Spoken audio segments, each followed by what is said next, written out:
bom dia, Mário. Bom dia.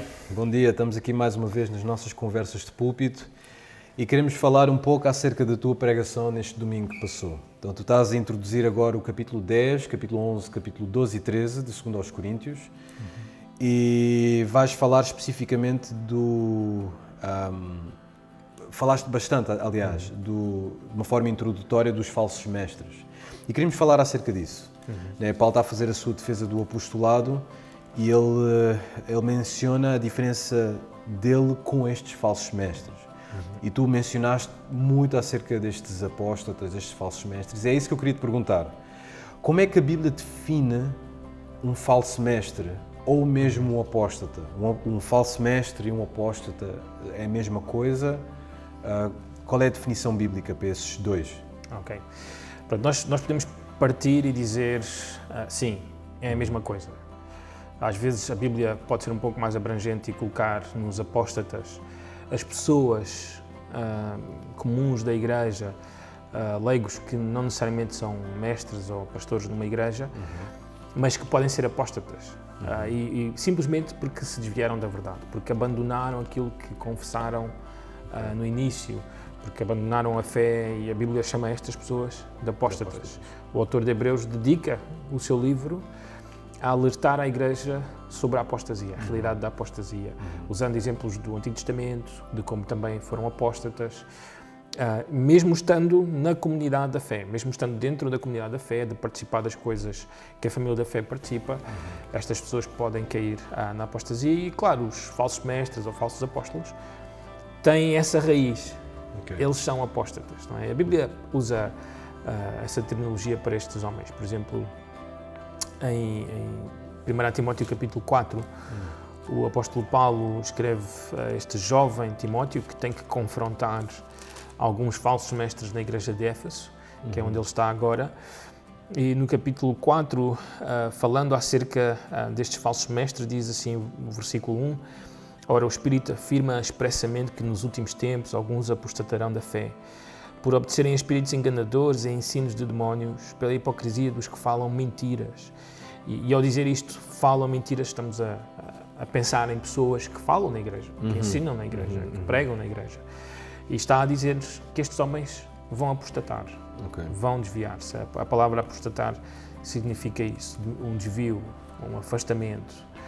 E eles estão-se a desviar do quê, em particular? Pronto, dos fundamentos da fé. Não é? Por exemplo, voltando ou indo até 2 Timóteo, capítulo 2, Paulo denuncia pelo menos 2 falsos mestres na igreja de Éfeso.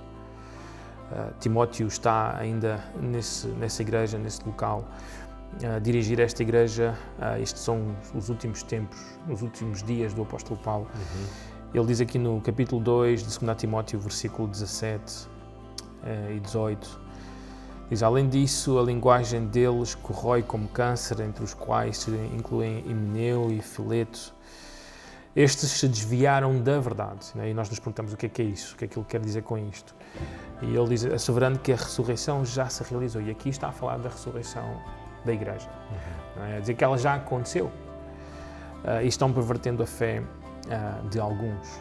Se nós voltássemos, por exemplo, a 1 Timóteo, e pronto, ali estamos a falar de uma doutrina que tem a ver com a ressurreição, e a ressurreição da igreja está intimamente ligada com a ressurreição de Cristo, obviamente afeta uma coisa e outra, mas se nós voltássemos a 1 Timóteo capítulo 1, mais uma vez Himeneu vai ser mencionado, e também agora outro homem que se chama Alexandre. Também, e o apóstolo Paulo, aqui no contexto falando sobre a lei e a graça, parece-me que há um ensino errado dentro da igreja de Éfeso em relação à lei e à graça do Senhor Jesus Cristo. No versículo 18 diz: Este é o dever que te encarrego, ó filho Timóteo, segundo as profecias de que antecipadamente foste objeto. Combate firmado nelas o bom combate, mantendo a fé e boa consciência, porquanto alguns, tendo rejeitado a boa consciência, vieram naufragar na fé. E dentre esses se contam Himeneu e Alexandre, os quais entreguei a Satanás para serem castigados, a fim de não mais blasfemarem. E estes homens, eu creio, eles eram mestres, eles estavam a ensinar na igreja, provavelmente presbíteros dentro da igreja de Éfeso, que começaram a ensinar algo errado em relação à lei, porque se voltássemos um pouco atrás, no versículo 6 e versículo 7, o apóstolo Paulo dá a entender o que é que estes homens estavam a ensinar. Diz: desviando-se algumas pessoas destas coisas, perderam-se em loquacidade frívola, pretendendo passar por mestres da lei, não compreendendo, todavia, nem o que dizem, nem os assuntos sobre os quais fazem ousadas asseverações. Sabemos, porém, que a lei é boa, se alguém dela se utiliza de modo legítimo. Não é? Então, parece que há uma controvérsia dentro da Igreja em relação ao uso da lei, de como ela deve ser aplicada na Igreja, como é que a Igreja deve viver. E estes homens, por causa disto, se tornaram falsos mestres, desviaram-se da fé. Não é? E então, Paulo mostra-nos que os apóstatas, os falsos mestres, estão intimamente relacionados e são homens que se desviaram do Evangelho, das Escrituras. Começaram a pregar outro Evangelho, que abandonaram a confissão que fizeram no início e que agora passaram a ensinar outro Evangelho. De uma forma muito concreta, eles dizem outra coisa e não aquela que os apóstolos ensinaram e deixaram escrito para a Igreja. E aparentemente, e já mencionaste isso, eles estão a fazer isso publicamente na Igreja, nos cultos da Igreja, e estão a ensinar isso. E Paulo diz mesmo, eles estão a blasfemar. Exatamente. Estão a blasfemar. E mais a perverter a fé, como diz aqui o texto. Exatamente. Então, não existe muita diferença entre um apóstata, ou não existe nenhuma diferença entre um apóstata e um falso. Não. Se nós fôssemos ao livro de Hebreus, é interessante. Ainda hoje de manhã estava a ler, na minha leitura diária, Hebreus, desde o capítulo 1 até o 5. E o autor de Hebreus, eu já ia dizer o apóstolo Paulo, mas o autor de Hebreus, ele fala sobre o sair da confissão que foi feita no início.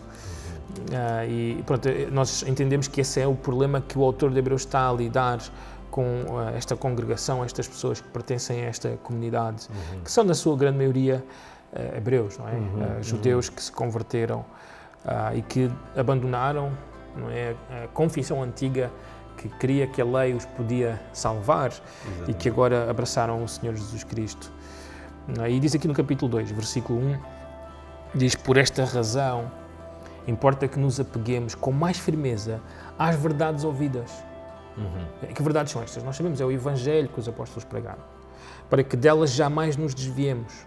Se, pois, se tornou firme a palavra falada por meio de anjos, isto falando da lei, e toda a transgressão ou desobediência recebeu o justo castigo, como escaparemos nós se negligenciarmos tão grande salvação, a qual tem sido anunciada inicialmente pelo Senhor, a falar do Senhor Jesus Cristo, e foi-nos depois confirmada pelos que a ouviram, os apóstolos, dando Deus testemunho juntamente com eles, os apóstolos, não é?